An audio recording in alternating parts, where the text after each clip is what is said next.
Hey guys, welcome to my channel HMR. তো আজকে আমরা কথা বলবো র্যাট নিয়ে। ওকে, তো আজকের ভিডিওটা একটা রিকোয়েস্টেড ভিডিও। এক ভাই বলছিল যে র্যাট নিয়ে ভিডিও বানাইতে, রিমোট অ্যাক্সেস ট্রোজান। তো আমরা আজকে র্যাট নিয়ে ভিডিও বানাবো। ওকে, তো র্যাট আসলে কি? র্যাট মানে ইঁদুর না। ওকে, তো হয়তো প্রথম অনেকে দেখা মনে করছে যে ইঁদুর ইঁদুর নিয়ে কথা বলবো, কিন্তু না, এই র্যাট আসলে ইঁদুর না, এটা র্যাট রিমোট অ্যাক্সেস ট্রোজান। ওকে, যেটা আমরা ব্যবহার করি হ্যাকিংয়ের ক্ষেত্রে, রাইট? কিন্তু আমি কাউকে সাজেস্ট করবো না যে আসলে কোনো খারাপ কাজে র্যাট ইউজ করতে। ওকে, তো আজকে ডিটেলসে আগে জানবো যে আসলে র্যাট কি। ওকে, তো আগে প্রথম আমরা জেনেছি যে র্যাট হলো রিমোট অ্যাক্সেস ট্রোজান। এটা একটা সফটওয়্যার বলতে পারো বা ম্যালওয়্যার বলতে পারো। ওকে, ম্যালওয়্যার বলতে পারো, ওয়ান কাইন্ড অফ সফটওয়্যার। ওকে, এটা এটা একটা ম্যালওয়্যার, রাইট? আর এটা কোথায় কোথায় এটা ইনস্টল করা যাবে, ওকে, বা এক্সিকিউট করানো যাবে? এটা ফোনে এক্সিকিউট করানো যাবে, পিসিতে এক্সিকিউট করানো যাবে, উইন্ডোজ, ম্যাক, তারপর রাউটার, যত প্রকার ইলেকট্রনিক ডিভাইস আছে যেগুলো সফটওয়্যার ইউজ করে চলে যেমন বর্তমানে আমরা দেখছি ইলেকট্রিক কার, এগুলো র্যাট ইনস্টল করা যায়। ওকে, তো র্যাট দিয়ে আসলে কী করা যায়? র্যাট দিয়ে আমরা যে কোনো ডিভাইস রিমোটলি অ্যাক্সেস করতে পারি। ওকে, আমি বাই চান্স আমি একজনের একটা ডিভাইসে একটা র্যাট এক্সিকিউট করাইলাম। তো এক্সিকিউট করানোর পর তো ওটা করবে কি, রিমোট অ্যাক্সেস ট্রোজানটা দিয়ে আমি তার ডিভাইস অ্যাক্সেস করতে পারবো। ওকে, যে কোনো সময়, রাইট? আর শুধু অ্যাক্সেস করতে পারবো না, সে কি করতে আছে মনিটর করতে পারবো। One kind of backdoor. তুমি যদি ব্যাকডোর কি, ব্যাকডোর আসলে হ্যাকাররা ইউজ করে যে একটা ডিভাইস হ্যাক করার পরে তারপর দেখা যায় সেকেন্ড টাইমে ওইটা হ্যাক করতে আবার অনেক টাইম লাগে। ওকে, তো হ্যাকাররা বারবার করে না, একটা ডিভাইস বারবার হ্যাক করে না, একটা ডিভাইস একবার হ্যাক করে তারপর ডিভাইসটার কোনো জায়গায় একটা ব্যাকডোর রাখা যায়। ওকে, তো ব্যাকডোরটা ইউজ করে আবার ডিভাইসটা অ্যাক্সেস করে, রাইট? আর যেটা নিয়ে কথা বলছিলাম, র্যাট রিমোট অ্যাক্সেস ট্রোজান, তো এইটা বেসিক্যালি দেখা যায় যে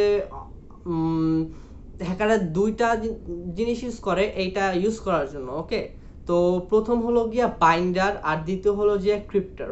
ওকে, তো আসলে বাইন্ডার দিয়ে কী করা যায়? তো র্যাট একটা প্রোগ্রাম, আমরা যদি অ্যান্ড্রয়েডের জন্য দেখি অবশ্যই ওটা এপিকে ফরম্যাটে থাকবে, আর যদি আমরা উইন্ডোজের জন্য দেখি তাইলে অবশ্যই সেটা ইএক্সি ফরম্যাটে থাকবে। ওকে, তো আসলে কি, আসলে আমরা যদি কাউকে র্যাটটা সেন্ড করি তাহলে কেউ তো এক্সিকিউট করবে না, তো আসলে আমরা কাজ করবো কীভাবে, রাইট? তো আমরা কি করি, আমরা না মানে হ্যাকার কি করে যে বাইন্ডার দিয়ে প্রথম র্যাটটা বাইন্ড করে কোনো লেজিট সফটওয়্যার বা কোনো ফাইলের সাথে। ওকে, তো ওই ফাইলটা আসলে ইমেলের থ্রু সেন্ড করে বা দেখা যায় কোনো গেমের সাথে অ্যাটাচ করে দিয়ে দিল। তো আমরা হয়তো অনেক সাইট থেকে ফ্রি গেম বা ফ্রি সফটওয়্যার ডাউনলোড করি, তো দেখা যায় একটা হ্যাকার বাইন্ড করে ওইটার সাথে ম্যালওয়্যারটা, যেটা আমরা বলছি রিমোট অ্যাক্সেস ট্রোজান, ওটার সাথে কোনো ফেমাস গেম বা পেইড গেম যেগুলো আর কি ফ্রি ভার্সন দেয় আমাদের, তো ফ্রি ভার্সনগুলো ডাউনলোড করি বা মাঝে মাঝে ইমেল অ্যাটাচমেন্টের সাথে যে ডকুমেন্টগুলো ওগুলো ক্লিক করলে মাঝে মাঝে আমাদের সিস্টেমের অ্যাক্সেস চলে যায় অন্যদের কাছে। তো এইটার জন্য ওরা ইউজ করে রিমোট অ্যাক্সেস ট্রোজান। ওকে, তো সেকেন্ড হলো গিয়া, যখন আমরা ওটা এক্সিকিউট করি বা অন্যকে এক্সিকিউট করে তখন অবশ্যই সবার সিস্টেমে কোনো না কোনো অ্যান্টিভাইরাস থাকে বা উইন্ডোজ থাকে, উইন্ডোজ ফায়ারওয়াল থাকে, রাইট? আর অ্যান্ড্রয়েড তো গুগল প্লে প্রোটেক্ট সবসময় থাকে, ওটা স্ক্যান করতে থাকে ডিভাইস। আর দেখা যেতেছে কেউ কেউ আলাদা অ্যান্টিভাইরাস ইউজ করে, তো আসলে এটা পসিবল না, তো এর জন্য অনেকে ইউজ করে antivirus, right? Sorry for this. Okay, তো এই জন্য অ্যান্টিভাইরাস ইউজ করে, তো অ্যান্টিভাইরাসটা বাইপাস করার জন্য মানুষ কী করে, ক্রিপ্টার ইউজ করে। ক্রিপ্টার হলো একটা সফটওয়্যার। ওকে, এটা ব্ল্যাক মার্কেটে কিনতে পাওয়া যায়, বা কেউ যদি ভালো প্রোগ্রাম হয়ে থাকে সে অবশ্যই একটা ক্রিপ্টার বানাইতে পারবে। ওকে, তো ক্রিপ্টার একটা সফটওয়্যার যেটা একটা অ্যালগোরিদম ইউজ করে ওই র্যাটটাকে ক্রিপ্ট করে দেয়। ওকে, যাতে ওইটাকে ডিটেক্ট করতে না পারে, এটা যে একটা ম্যালওয়্যার, এটা এক্সিকিউট করলে যে আসলে সিস্টেমের অ্যাক্সেস অন্য কোথাও চলে যাবে, এটাকে যেন আসলে ডিটেক্ট করতে না পারে, এই জন্য ক্রিপ্টার ইউজ করা হয়।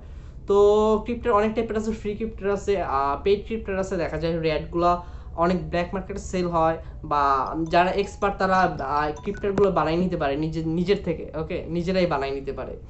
তো আসলে এই তো র্যাট নিয়ে সব। ওকে, তো যদি কোনো প্রশ্ন থাকে নিচে কমেন্ট করে জানাও।